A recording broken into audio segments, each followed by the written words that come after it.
ไทยก็จะเดินทางกลับเลยพี่น้องเอ้ยตอนนี้ฝากผมซื้อน้ำมัน100มันมีแนวกองอยู่เด้เดี๋ยวเอากรวยให้ไปไม่กลับมาเลยบางกรวยอ่ะจวกเดียวเจ้าชิบะได้เติมน้ำมันอีกหลายมือเยอะบัดนี้อย่าบอกนะว่าเติมมื้อนี้มื้ออื่นหมดขี่หมดขึ้นนี่ ย่านวะขี่หมดขึ้นเนาะ100ก็ได้หลายอยู่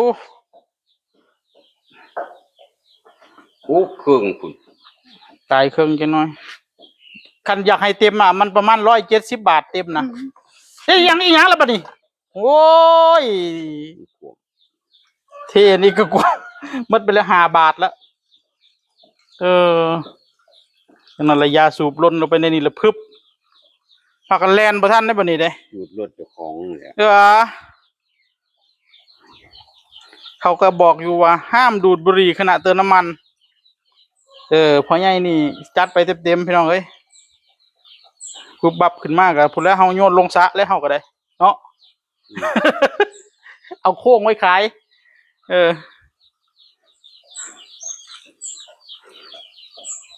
น้ำมันคือซึกใสใช่ปะคือจังน้ำเปล่านี่ใช่ปะ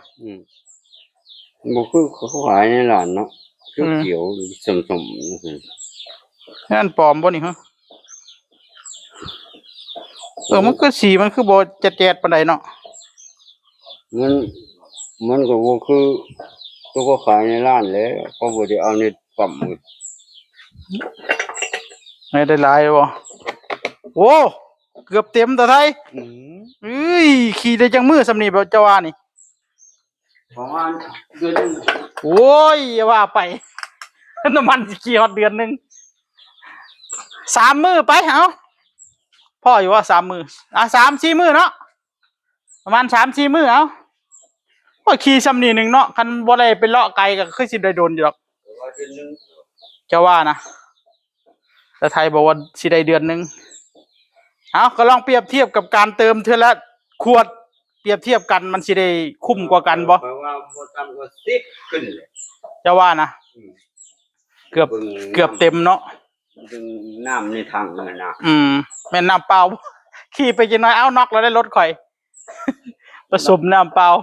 มันต้องมี10ขึ้นล่ะเอาติ๊บเข่าโอ้เบาะเราใหญ่ขนาดได้พี่น้องเลยอันแม่งใส่ของทางในเราใส่คนเด็กน้อยได้ผู้นึง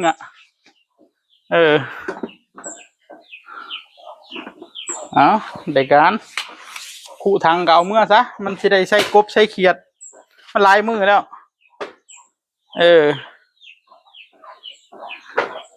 เสียดายบ่มีตะกร้าพี่น้องเอ้ยคันมีตะกร้าก็สิไข่อยู่ดอก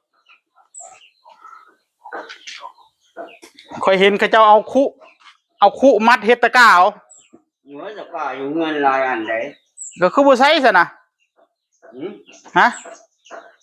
กร้าเก่ามันเก่าแล้วบ่มันของเก่าไอ้รถคันเก่าหั่นน่ะ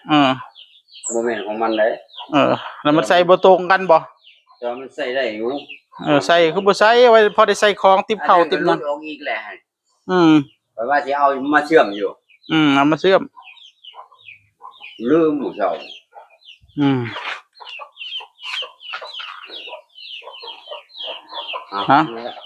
ครับผมสวัสดีครับขอบคุณหลายๆมาเด้อ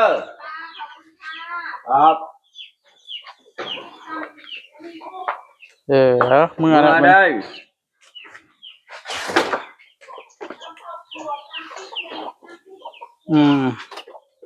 ได้ปลาเมื่อกินพี่น้องเว้ย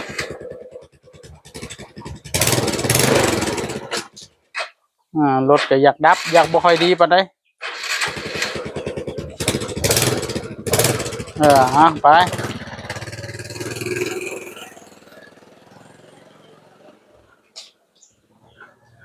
ถ้าตาไทยบอกว่าซื้อน้ำมัน100ขี่ได้ว่างประมาณเดือนนึงนี่ล่ะ